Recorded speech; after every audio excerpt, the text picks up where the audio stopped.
Cultura Geral. Apoio Cultural. Faculdades Milton Campos. Venha ser referência. Estude com quem já é. Instituto Santa Terezinha. Ensinando com qualidade.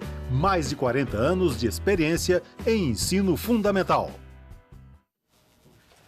Muito boa tarde. Começando agora mais um programa Cultura Geral. A gente está começando hoje de uma forma... A gente está voltando de férias e discutindo isso. Vamos começar a discutir esse assunto, né? Faltou a vinhetinha que está todo mundo acostumado, mas é assim mesmo. Bom, a gente vai discutir essa situação da barragem de Brumadinho, e eu já estou confundindo, tem hora que eu falo Mariana, tem hora que eu falo Brumadinho, porque eu acho que as duas situações se confundem, né? Sejam todos muito bem-vindos, obrigado por nos receber aqui, me receber de volta aí dentro da sua casa, né?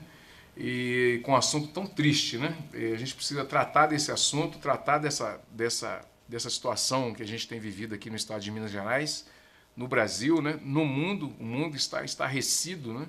Com o Brasil, como que acontece duas tragédias no mesmo porte em menos de 5 anos. Em 3 anos aconteceram 2 tragédias nesse porte, né? Além das vidas que foram perdidas, vidas humanas que foram perdidas, mais um rio aí que pode estar morrendo, fauna, flora, um monte de coisa, né? A dignidade da pessoa humana, a dignidade das pessoas, né? Mais uma vila que vai embora. E talvez, né, venha aí mais uma fundação aí, renova, né, para poder revitalizar tudo isso aí e ficar aí mais 3 anos enrolando todo mundo. Sejam todos bem-vindos nessa sala de bate-papo. É um prazer estar aqui fazendo o programa Cultura Geral e hoje recebendo essa turma bacana, professora Fernanda, né? Seja muito bem-vindo mais uma vez, muito obrigado por aceitar esse convite de última hora, né? Tivemos que inverter a pauta toda, né? Mas é um prazer te receber aqui e, ao mesmo tempo, uma tristeza ter que discutir esse assunto, né, professor? Seja bem-vindo. Obrigada. Júnior, mais uma vez, do rádio para cá, né? Deve ter um tempinho, mas é um prazer te receber aqui. A gente tinha conversado lá na... A gente queria fazer uma pauta um pouco melhor, né, Júnior? Conversando na festa da OAB e tudo, mas não foi possível. A gente vai ter que tratar desse assunto. Seja muito bem-vindo. Obrigado. Infelizmente, a gente vai ter que tratar mais uma vez desse assunto num espaço tão curto de tempo, né? Tão curto, né? Matheus, seja muito bem-vindo mais uma vez. É um prazer te receber. A gente fala aí dos aspectos aí penais, né, que pode ocorrer aí nessa situação toda aí. Com certeza, Betão. Agradeço mais uma vez pelo convite. Sempre uma honra poder retornar ao programa. Cumprimento também ao nosso telespectador, a todos que nos assistem. Uma boa tarde, uma ótima noite. Professora Fernanda, doutor Júnior também. E, infelizmente, um assunto muito triste, mas muito relevante que precisamos tratar devidamente. Professora Fernanda, o que nós não aprendemos de Mariana para cá? Já não tínhamos aprendido muita coisa até Mariana. De Mariana para cá, a nota foi menos 10? Ou mais negativo até, né, do que menos 10.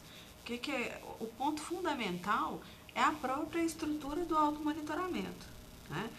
Quando fez 3 anos da tragédia de Mariana, eu fui a uma entrevista na TV Horizontes. E aí me perguntaram, o que foi de errado? Eu falei, olha, o automonitoramento não dá certo no Brasil, né? Então, está previsto na Lei de Segurança de Barragem que as mineradoras vão fazer os relatórios, vão contratar auditores externos e vão se automonitorar. E o órgão ambiental mineiro e a ANM parte do pressuposto que se chegou aquele papelzinho de algum auditor falando que está tudo bem, eles acreditam que está tudo bem, né? Uhum. Então, partiram desse pressuposto para descomissionar, né, para fazer o processo de licenciamento de descomissionamento da barragem, ou seja, de retirada daquela lama da barragem, né? Uhum. Pelo que eu li em notas de esclarecimentos da SEMAD, embora tenha sido dada a licença, ela não chegou a ser emitida.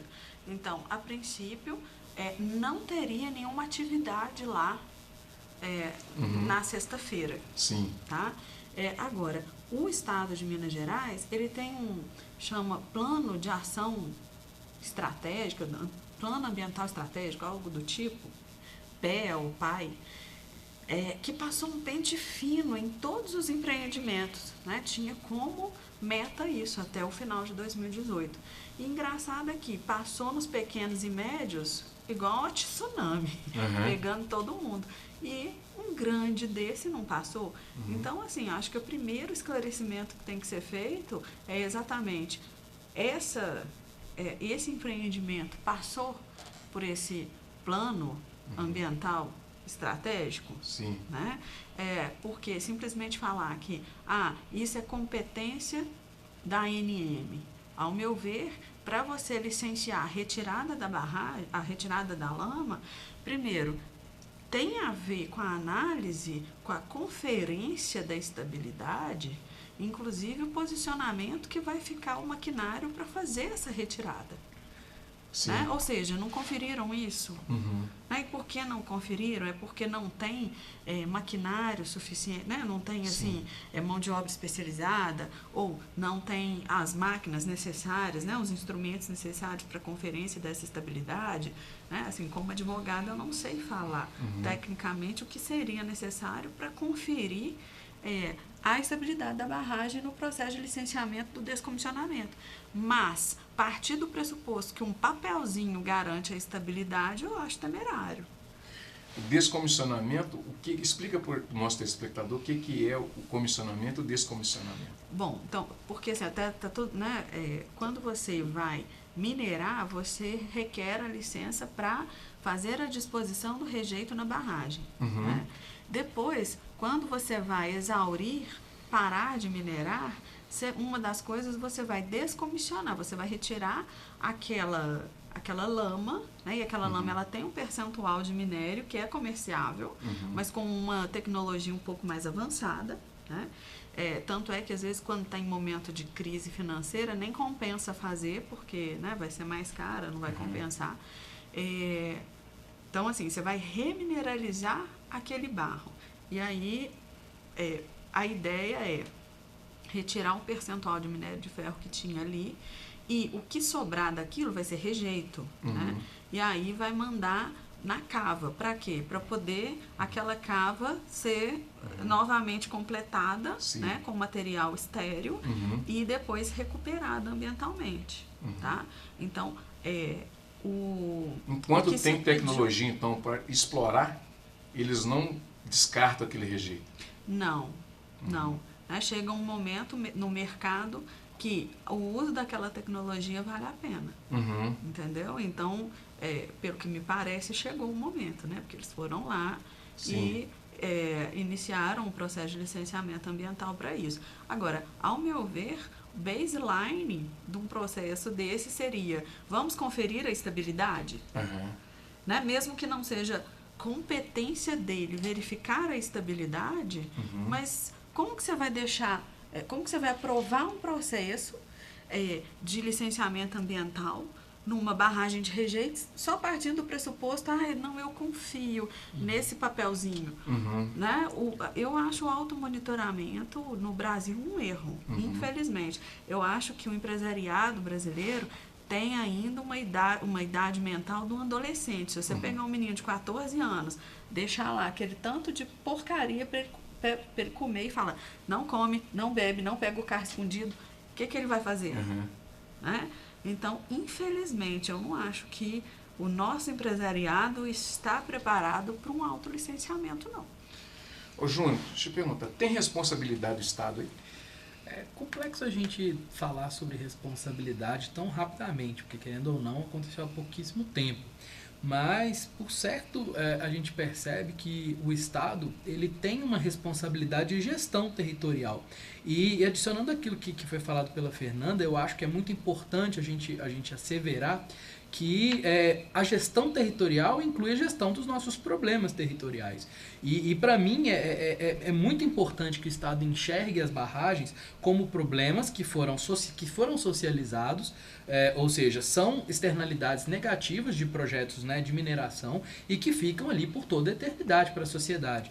E considerando isso, é necessário que se estude. Eu tenho falado muito sobre o entendimento dos empreendimentos, das barragens, como se fossem uma doença, por exemplo, né, de um ser humano, um câncer. Se você vai resolver o câncer só com regulação, você não vai resolver um câncer com uma portaria, com uma lei, com um decreto. Você vai resolver como? Sentando, estudando e investindo muito dinheiro no estudo daquele câncer, para que você consiga, então, fazer uma cirurgia, para que você consiga fazer um tratamento. E eu comparo dessa forma porque é uma externalidade negativa. Então, eu entendo que é essencial que os governos façam investimentos e daí eu critico não apenas a Secretaria de Estado de Meio Ambiente, mas eu critico a própria estrutura governamental que precisa alocar recursos para compreender que as barragens precisam de estudos. Ora, se existem atestados de que aquela barragem está com estabilidade, nós temos que concluir de maneira necessária que esses estudos não apontavam a realidade.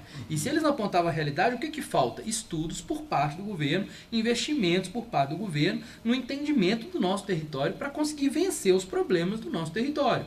Então eu entendo que o Estado, até certa medida, tem uma certa responsabilidade sobre o acidente, uma vez que o que aconteceu é fruto de uma falta de governança. E eu não quero dizer que as pessoas em si do Estado são diretamente responsáveis, mas que é uma responsabilidade da própria sociedade em gerir o seu território. Então eu entendo que é uma coisa que a gente tem que começar a observar mais enquanto sociedade e que, né, o fato de termos tido duas situações muito semelhantes de rompimento e gerado tantas mortes nos faça pôr a mão na consciência e encontrar, de repente, alternativas para se gerir esse território de maneira mais adequada, com estudos para que a gente possa compreender, né, quais são os problemas que têm levado essas barragens a se romper. Porque se os problemas são especificamente de gestão, isso tem que ser apontado e tem que se melhorar a gestão. Mas muitas vezes podem ser outros problemas. Então, assim, o estudo é essencial, os investimentos no entendimento desses erros são essenciais, porque é a partir daí que a gente vai conseguir ter convicção de que esse território está tranquilo para ser habitado.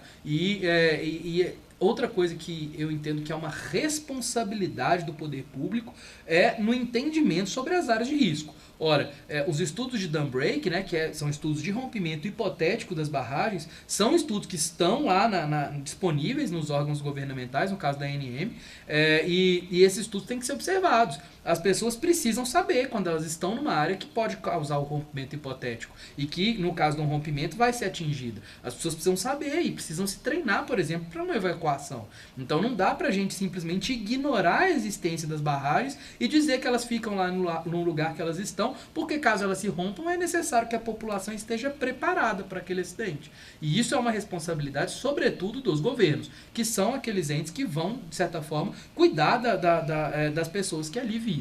Então é uma responsabilidade dos governos tornar público, tornar transparente, por exemplo, qual é a área de risco das barragens. Afinal de contas, nós temos inúmeras barragens, por exemplo, no município, e a gente não sabe exatamente quais são as áreas de dam break, por exemplo, no caso de Nova Lima.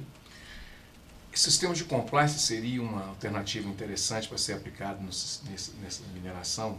Eu acho que agora, daqui para frente, é esse. Sem dúvida, a compliance é essencial, mas eu concordo com a Fernanda quando ela diz que o automonitoramento é muito perigoso, porque o automonitoramento nem sempre apresenta resultados, como a gente viu, né, não foram resultados efetivos. Uhum. Obviamente, nós temos que entender por que eles não foram efetivos, encontrar os erros para a gente evitá-los. Mas o automonitoramento que foi implementado após o rompimento da barragem de Fundão não serviu para impedir o rompimento da barragem em Brumadinho. Então isso é uma constatação, é um fato. Uhum. O automonitoramento não serviu para resolver o problema. O que a gente tem que fazer agora é entender o porquê e criar novas estruturas de governança, sem dúvida. Matheus, fala um pouquinho dos aspectos penais aí que pode incorrer essa turma toda aqui, ficando provado aí que houve uma negligência, alguma coisa nesse sentido. Olha, Betão, do ponto de vista criminal, certamente haverá uma ação penal pesada buscando quem foram os culpados, se alguém foi eventualmente negligente, que ao que parece houve negligência nesse caso, buscando efetivamente punir aquele que errou no caso concreto. É sempre importante mencionar para o telespectador que em sede de processo penal, no âmbito da justiça criminal, não existe essa responsabilidade objetiva, que seria aquela coisa do o fulano proferiu um parecer, então ele imediatamente está condenado criminalmente. Na área criminal não existe isso, então a responsabilidade ela é subjetiva. Tem-se que apurar aquele que realmente foi o culpado pela situação, e sempre que a gente fala de matéria criminal, tem que tomar um certo cuidado, porque são muitas vidas que foram perdidas, são efeitos devastadores para o meio ambiente. Então, sempre há aquela tendência da pessoa de se sentir uma vítima, de se solidarizar e de avaliar a situação com a emoção. E nós, da parte técnica do direito, temos sempre que tentar analisar com parcimônia, tentar analisar da forma mais racional possível. O que eu tenho certeza é que até então não existem provas para apontar, foi efetivamente a empresa, foi o Estado, quem foi um agente do Estado, foi quem deu um parecer pela regularidade da barragem. Ainda não há, isso vai ter que ser apurado efetivamente num processo penal. Mas é importante sempre lembrar também que o direito penal, a pena efetivamente, X anos de prisão, 10 anos, 20 anos de prisão, isso chega depois que o estrago já foi feito. Então, sempre mais importante do que punir, garantir uma pena, né? Sempre mais importante do que punir, do que remediar, é evitar que aconteça, é evitar a causa daquilo, é fiscalizar. Porque depois que obviamente depois que o bem jurídico, depois que a barragem já rompeu, que várias vidas já foram perdidas, é importante sim, isso não pode passar impune. O direito penal tem que agir, mas mais importante do que isso é evitar que ocorra, evitar que vidas sejam perdidas, evitar que o meio ambiente seja lesionado. Com relação a crimes, certamente serão apurados crimes de homicídio, muitos homicídios, por sinal, crimes da Lei de Crimes Ambientais, terá aí mortandade de animais, crimes contra a fauna, a flora, poluição das águas. Então haverá uma série de crimes aí a serem apurados nesse lamentável fato que aconteceu em Brumadinho. Professora Fernanda, antes de a gente fazer um intervalo, queria te perguntar os danos causados por esse impacto aí, desse rompimento, serão permanentes, como foi em Fundão? Não existe possibilidade de... Porque a cidade está praticamente ali, foi quase que tomada, né? Essa é uma parte. Bom, quando a gente trata das técnicas de valoração, né, de um dano ambiental, sempre se parte do pressuposto de que o status quo ante, voltar ao estado como era anteriormente, é impossível em qualquer dano ambiental. Né? Então, voltar com todos os micro-organismos, todos os peixes, toda aquela ictiofauna, tudo do jeito que era, já não pode mais, né? Já não é mais viável.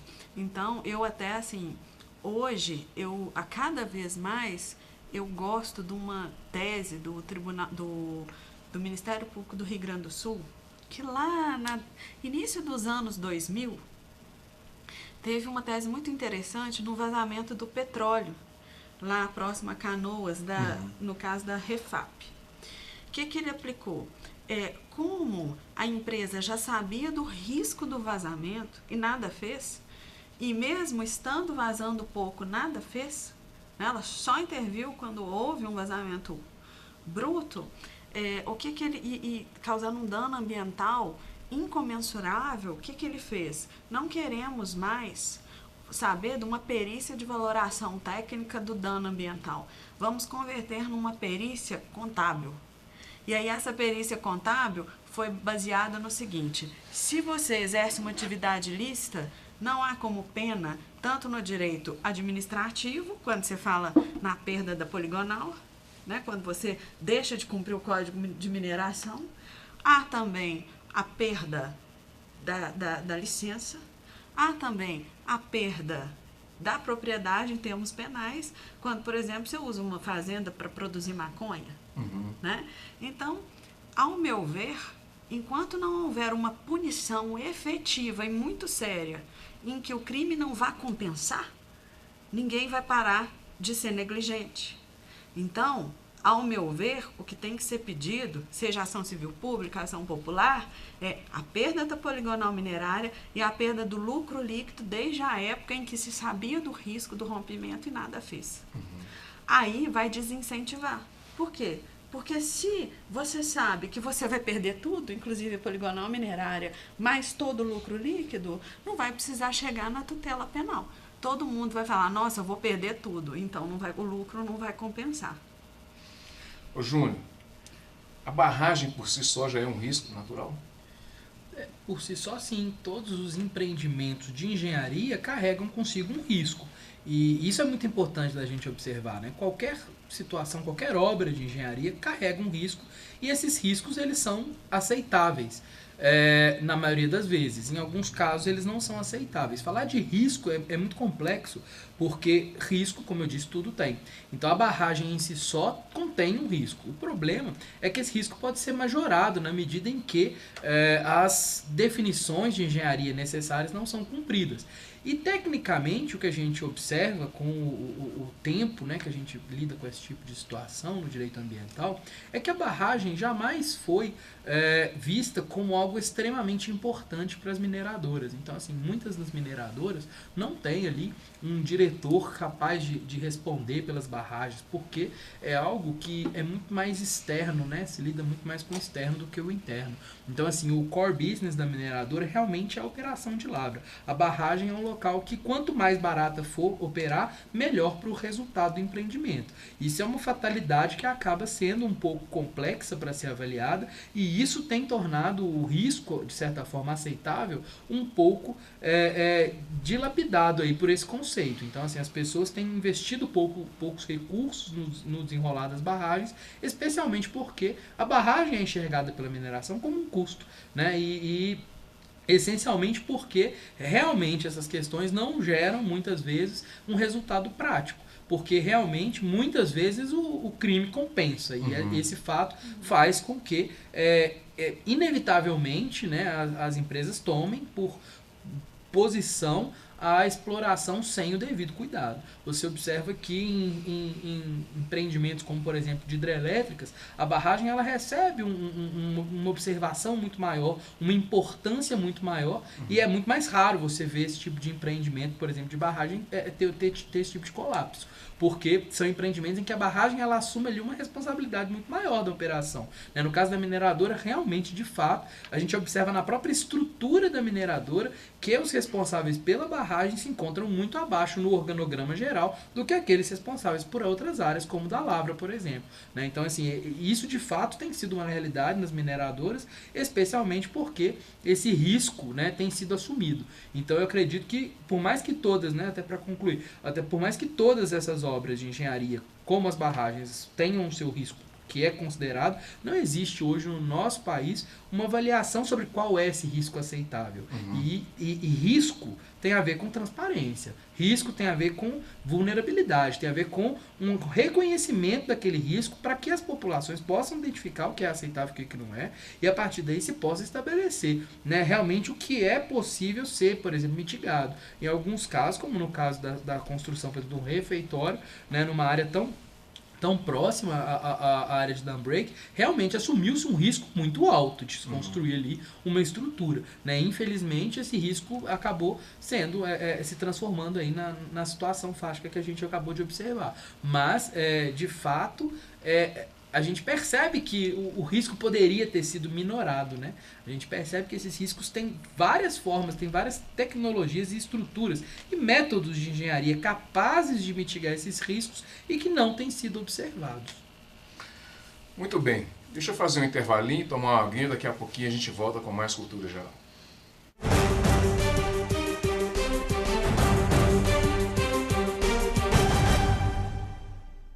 Cultura Geral. Apoio Cultural. Faculdades Milton Campos. Venha ser referência. Estude com quem já é. Instituto Santa Terezinha. Ensinando com qualidade. Mais de 40 anos de experiência em ensino fundamental. A terra só tem um pouquinho de água. A gente deixa a torneira todo dia ligado. Fecha. Você pegar um balde, pegar a água onde lava as roupas, aí lava o carro. Eu cuido com muito carinho a água. O planeta é lindo demais, a gente não pode deixar ele morrer. Apoio TV Banqueta. Quanto mais mochilas se fecham, mais oportunidades se abrem para todos. Sua colaboração não financia só mais um caderno. Quando você doa, dá a chance para milhares de crianças e adolescentes continuarem estudando. Colabore e veja como você constrói essa história. lbv.org/nota 10. Proteger a infância é acreditar no futuro. Apoio TV Banqueta. Hoje a gente vai falar uma coisa muito séria. Reciclagem é de jogar as coisas de vidro no lixo, as coisas de plástico, os jornais. Eles podem transformar lixo em brinquedo, em carrinho, ou em boneca, ou em boneca de lata, lugar de lixo na lixeira. Reciclagem para salvar o planeta. Apoio TV Banqueta. Cultura Geral. Apoio cultural. Faculdades Milton Campos. Venha ser referência. Estude com quem já é. Instituto Santa Terezinha. Ensinando com qualidade. Mais de 40 anos de experiência em ensino fundamental.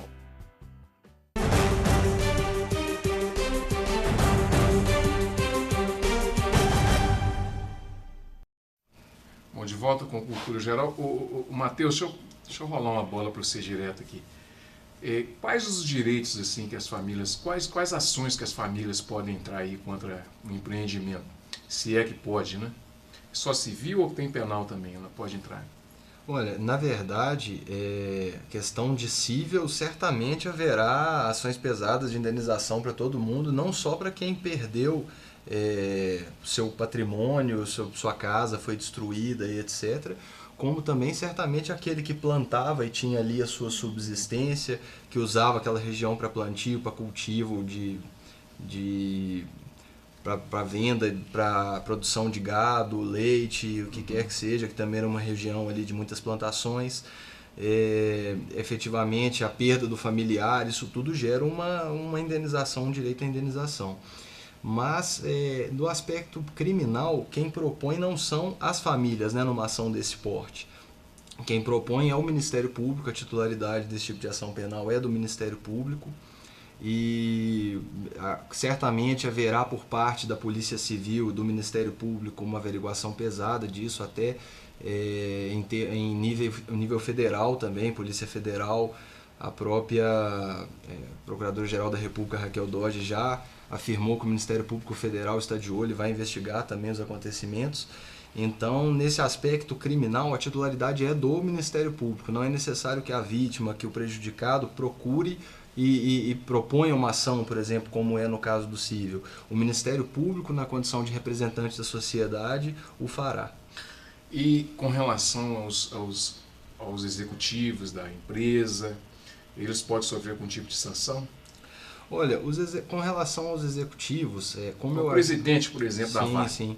Como eu havia dito, não existe no âmbito criminal essa coisa do presidente, então está condenado criminalmente. Isso não é possível pela nossa legislação criminal. É possível averiguar se essas pessoas agiram em conformidade, porque vamos supor um presidente seja da Vale, seja de qualquer grande empresa. Ele obviamente que não é ele que cuida diretamente de todas as questões que acontecem dentro da empresa, porque a empresa é muito grande.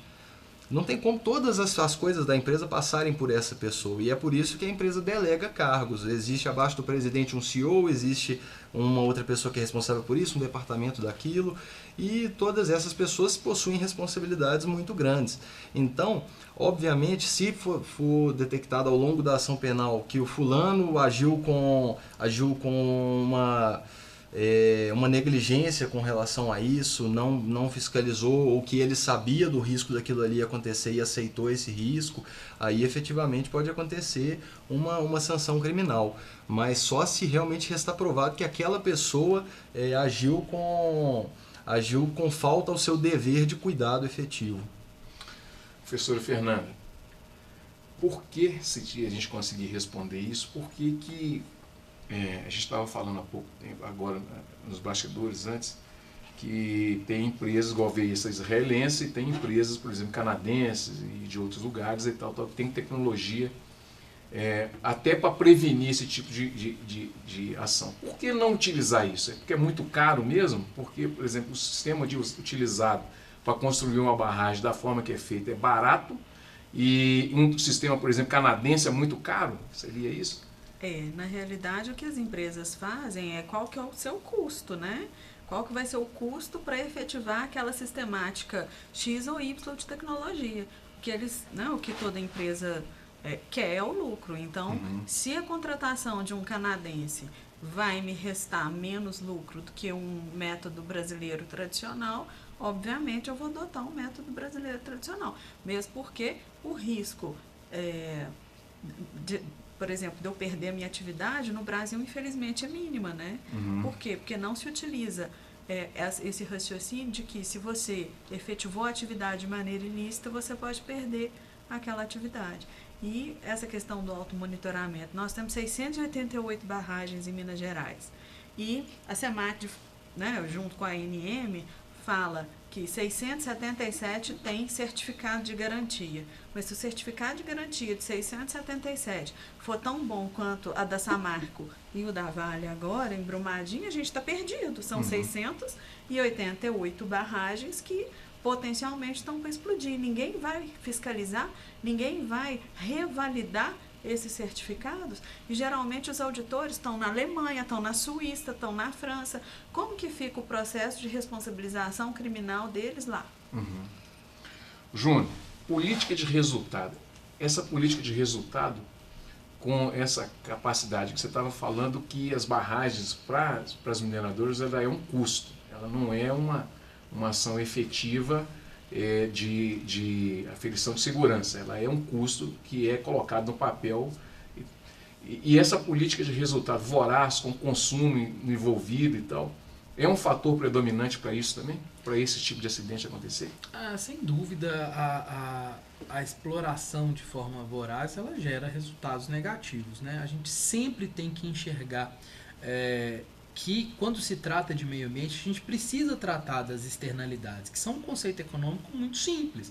Basicamente, toda atividade que é feita, você tem resultados externos àquele negócio. Então, você tem resultados que vão ser para o meio ambiente, vão ser para a sociedade. A sociedade vai pagar uma parte. Quando você faz, por exemplo, a criação de bovinos, você tem ali um consumo de água muito grande. Quando você tem uma barragem, você tem riscos ali associados. Quando você tem qualquer exploração de qualquer atividade, tecnicamente, você tem impactos que são pagos pela sociedade. E não é porque o nosso meio ambiente é muito pujante, nossa natureza é muito pujante, que nós temos condições de suportar todos os impactos. A resiliência do nosso meio ambiente tem sido posta à prova. E isso é inevitável, porque são externalidades que estão acontecendo. A utilização, quando você tem uma exploração econômica, você gera as externalidades. O que deve fazer o direito, na verdade, isso é uma doutrina, de certa forma, que todo o direito internacional entende dessa forma. O que deve fazer o direito é justamente fazer com que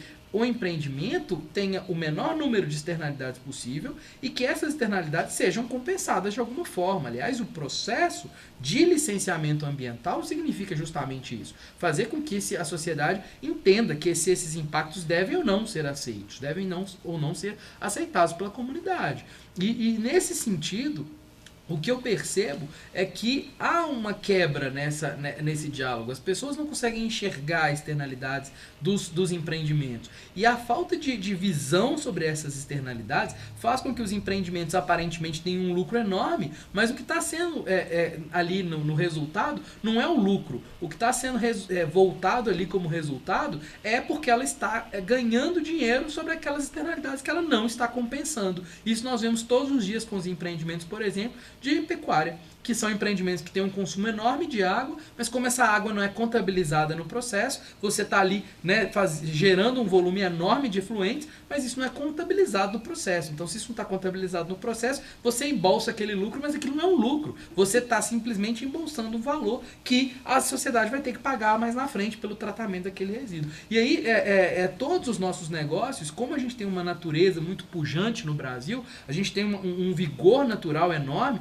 a gente consegue existe uma certa resiliência quanto a isso. A gente tem muita sorte. E essa sorte é traduzida num meio ambiente muito resiliente, num meio ambiente muito preservado. Assim, a gente tem um volume enorme de meio ambiente, um território muito grande no Brasil. Se a gente tivesse um território menor, muito provavelmente a gente já teria tido problemas com barragens há muito mais tempo. Então a gente segurou durante muito tempo, porque precisou ter um tempo muito grande das barragens. Só que agora A gente está num momento em que as barragens estão ficando mais velhas.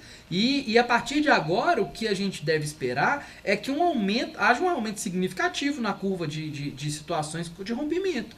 E esse número só sobe, porque se a gente avaliar isso em termos de gráfico, a tendência é que esses acidentes ocorram cada vez mais. Essas tragédias, essas situações ocorram cada vez mais. Uma vez que nós temos cada vez barragens mais antigas e com situações de abandono. Então a tendência é eles se constroem mais barragens, temos mais barragens com mais tempo e muito provavelmente a gente vai ter mais situações de rompimento. E o que a gente vai fazer para reduzir isso? Né? É uma grande questão que deve ser respondida pela sociedade. Né? A sociedade precisa entender que esse é um problema e discutir uma solução para esse problema, porque nenhum de nós tem uma resposta para isso. Né? Não é uma resposta simples. Não é uma receita de bolo. Não é uma receita de bolo. Cada situação, o que é necessário é muito estudo, muita dedicação, muitos investimentos governamentais para gerir o nosso território. Acho que passou da hora da gente enxergar que o meio ambiente é só construir um tanto de legislação e deixar as empresas soltas lá cumprindo uma legislação extremamente burocrática. Não é isso. Meio ambiente é gestão territorial. É você entender quais são os problemas daquele território e gerir aqueles problemas de forma a manter a resiliência ambiental, manter ali a sustentabilidade da situação, do local, do empreendimento e da sociedade como um todo. Ô, Fernanda, o Rio Paraopeba sobrevive a essa tragédia? Olha, Ederson, assim como me perguntaram, o Rio Doce vai se recuperar um dia? Nem os especialistas, mais especialistas, né, em águas, ictiofauna, não sabe dizer. Né? Então, por exemplo, os canadenses têm uma tecnologia para dragar a lama com bastante precisão do leito do rio. Mas qual que é a dúvida, por exemplo, agora no Rio Doce? O que é melhor? Deixar porque ela já está assentada ou retirar e revolver toda a lama de novo? Né? Creio eu, mas eu não sou especialista técnica nessa área, né, de recuperação hídrica, da qualidade hídrica, qual seria o melhor processo, que se fosse o caso de retirar a lama do Paraopeba, que o faça agora, né? E não deixe decantar, ficar bonitinho, começar, né, a ficar melhor, porque igual não vai ficar, porque como essa lama, ela tem ela não vai nascer muita vida nela, né? A ictiofauna, né? A ictiofauna que eu falo, a fauna aquática, né?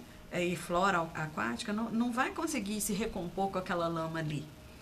Entendeu? É como se fosse um cimento mole no fundo do rio. Ela assim, de minerais, tem muito minério. Então, geralmente, a terra onde tem uma concentração muito grande, principalmente de minério de ferro, ela é ruim para plantar. Entendeu? Então, ela não vai nascer muita coisa ali. A ictiofauna não vai se recuperar.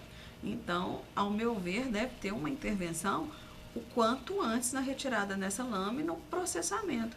Eu tenho visto, né, já tem tecnologia, por exemplo, da UFOP, se não me engano, o professor Evandro, eu vi entrevistas, né, com ele, falando do uso dessa lama para a construção de casas, em substituição ao cimento ou agregado ao cimento, algo do tipo, e que inclusive reduziria o custo. Então, assim, não estou dizendo aqui que, olha, que bom, agora vamos ter mão de obra, óbvio que não, mas assim, inclusive para fazer o descomissionamento de outras barragens antes que outras tragédias aconteçam, né?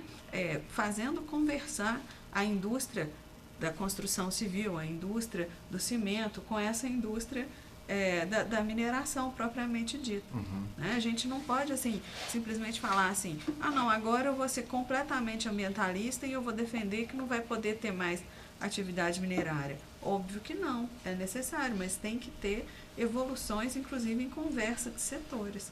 E o que o Júnior falou, eu acho fundamental, que é a questão do ZE, né? Um zoneamento ecológico econômico bem feito e eficaz. E uma coisa assim que eu acho altamente criticável é ter retirado o governo federal, a ANA, Agência Nacional de Águas, do Ministério do Meio Ambiente para passar para o Ministério de Desenvolvimento Regional. Isso foi seríssimo. Por quê? Porque, inclusive na própria Lei 9433, fala que a diretriz é a gestão territorial junto com a gestão ambiental e junto com a gestão hídrica. Então, quanto mais você coloca em ministérios separados, mais chance de dar conflito. Então, por exemplo, se você pega o planejamento no Ministério de Minas e Energia, de hidrelétricas e mineração, você consegue achar confrontos, né? O próprio ministério, o mesmo ministério, no mesmo lugar que ele quer minerar, ele quer fazer hidrelétrica. Sim. Imagina se tiver em 2 ministérios.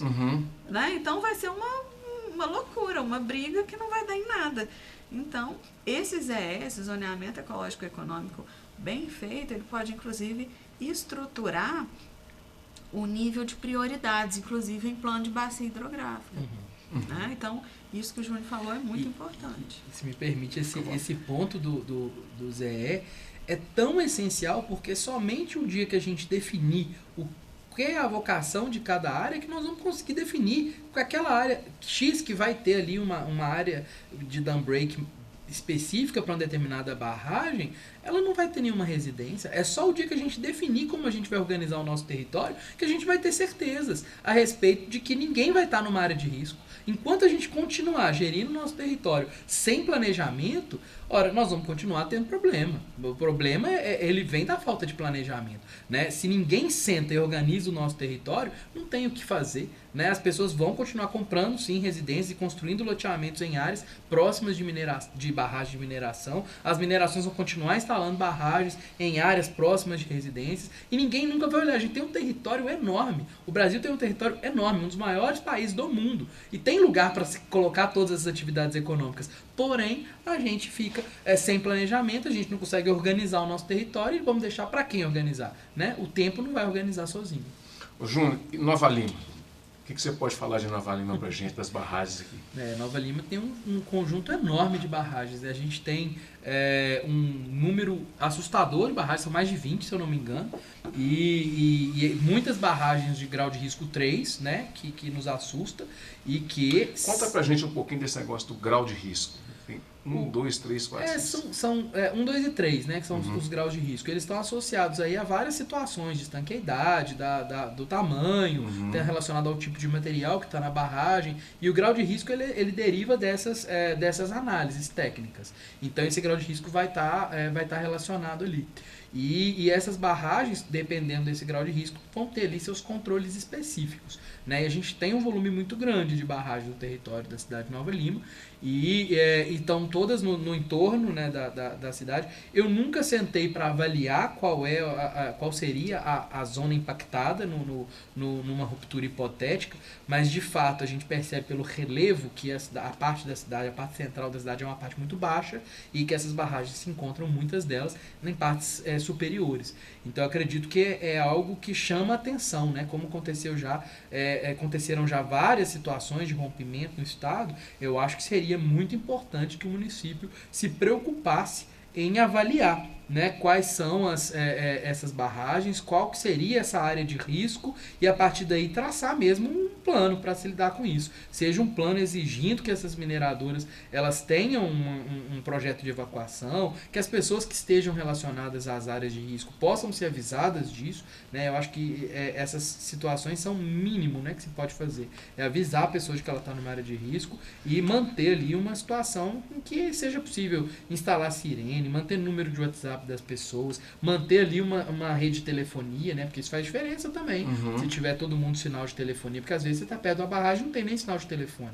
O risco é muito maior nesses casos. Então são condições que dialogam muito bem com a redução, a mitigação dos riscos, né? Que a gente possa compreender quais são essas barragens, como que isso afeta o nosso território, como que isso afeta a governança municipal e a partir daí informar as pessoas, né? Eu acho que esse é o primeiro e o mais justo dos passos, é a informação das pessoas para que as pessoas saibam o que está acontecendo, porque de fato o que a gente percebeu tanto em relação a Samarco, a situação lá de Mariana, quanto em relação à situação de Brumadinho, é que muitas das pessoas não sabiam que estavam sob o risco. E isso é inadmissível, penso eu. Sabe? Isso é inadmissível pelo ponto das empresas, é inadmissível pelo ponto dos governos, que é manter, porque afinal de contas os governos hoje né, mantém recursos, muitos recursos, as empresas mantêm muitos recursos e minimamente o que se deve fazer é informar as pessoas a respeito do que está acontecendo.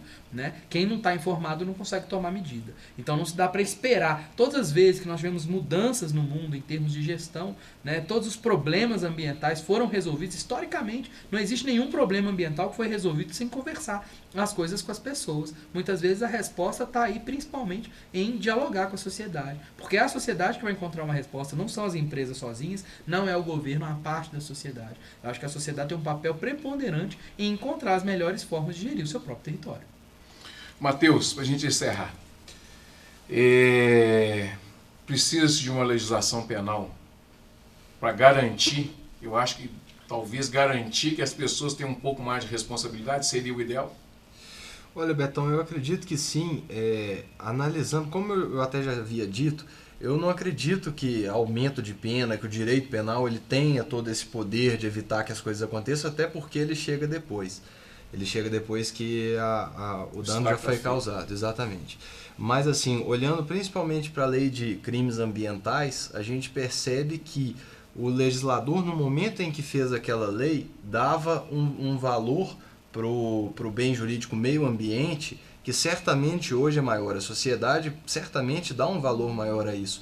Então, com isso, uma simples observação na lei de crimes ambientais, é possível notar que vários crimes ali têm pena inferior a 1 ano, e crimes relevantes, como maltratar um cãozinho, por exemplo, maus tratos a animais, tem pena baixa, vários outros crimes que são crimes... Trabalhar sem licença. Vários crimes que têm uma pena muito baixa, os mais altos aí tem vários crimes que não passam de 1 a 4 anos, que é uma pena de furto no Código Penal, entendeu? Uhum. Então, ou seja, vários desses crimes, maltratar um animal, produzir certo tipo de poluição, são vistos pelo legislador com a mesma gravidade ou até menos gravidade do que um furto. Que é subtrair uma coisa, sua carteira, por exemplo, sem violência. Uhum. Então, dá para ver uma certa disparidade que hoje, em termos de importância que a sociedade dá, não prevalece. Então, vários crimes da lei de crimes ambientais, no meu modo de ver, precisariam de uma revisão nesse ponto, para que fosse proporcional. Não estamos defendendo aqui um exagero, que alguém seja punido em penas exorbitantes, mas que seja punido proporcionalmente ao dano que causa à sociedade, ao meio ambiente. Fernando, para a gente encerrar, agora de fato mesmo, o que a gente pode esperar daqui para frente, pelo menos com uma esperança aí de dias melhores?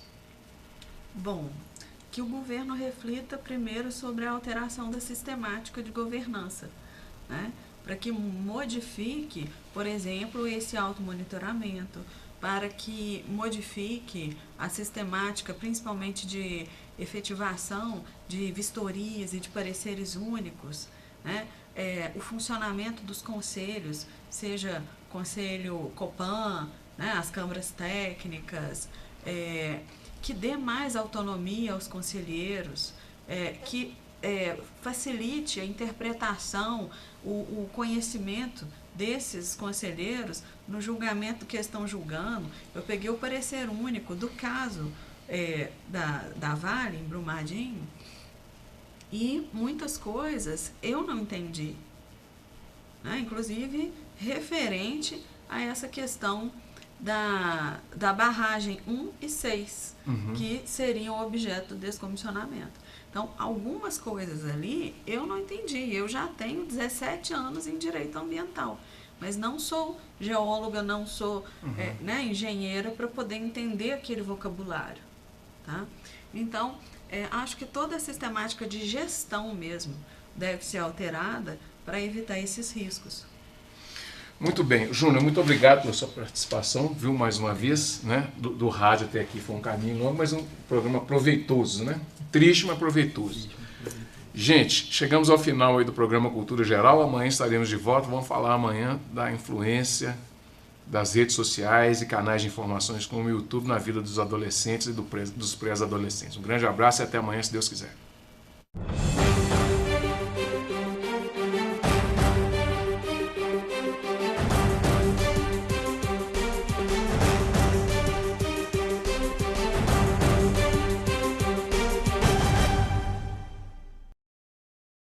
Cultura Geral. Apoio Cultural, Faculdades Milton Campos. Venha ser referência. Estude com quem já é. Instituto Santa Terezinha, ensinando com qualidade. Mais de 40 anos de experiência em ensino fundamental.